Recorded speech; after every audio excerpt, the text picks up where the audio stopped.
Hier, à Toulouse, une jeune femme, selon l'expression notée, fut placée 4 heures en garde à vue pour avoir affiché à son domicile une banderole Macronavirus, à quand la fin? Les pressions et les sanctions contre la liberté d'expression, contre l'humour impertinent, contre l'analyse intègre et indépendante n'ont certes pas attendu l'état d'urgence sanitaire.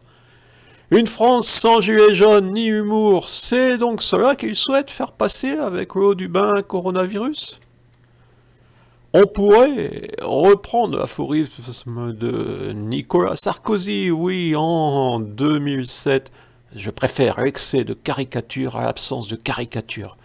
Étonnant, non, d'en appeler à Nicolas Sarkozy pour la liberté d'expression.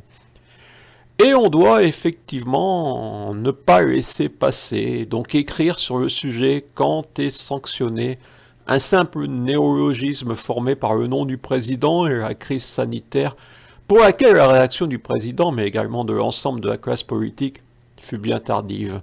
Oui, je rappelle qu'en janvier, tout le monde pouvait savoir ce qui allait arriver, voir ma vidéo du 25 janvier, et que c'est bien le choix de l'économie sur la santé qui fut imposé en janvier et février.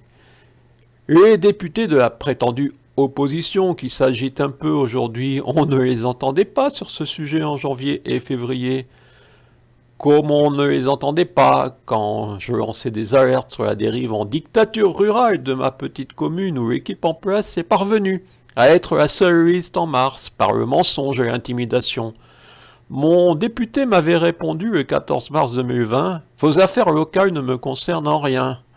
Le piquant de l'affaire, c'est qu'il s'agit d'un certain Aurélien Pradier, numéro 3 de ce qu'il reste des Républicains, un prétendu jeune aux idées qui semblent bien vieilles.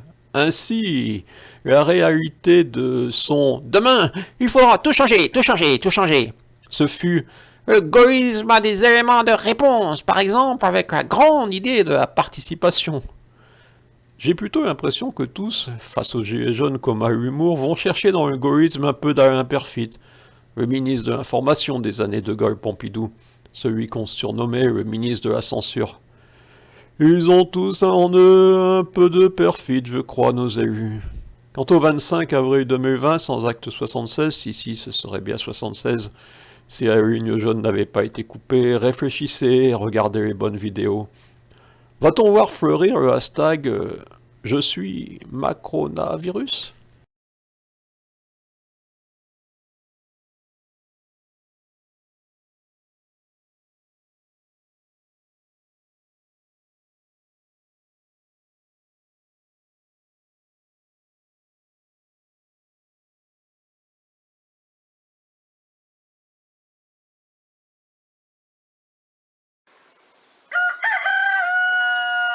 Well,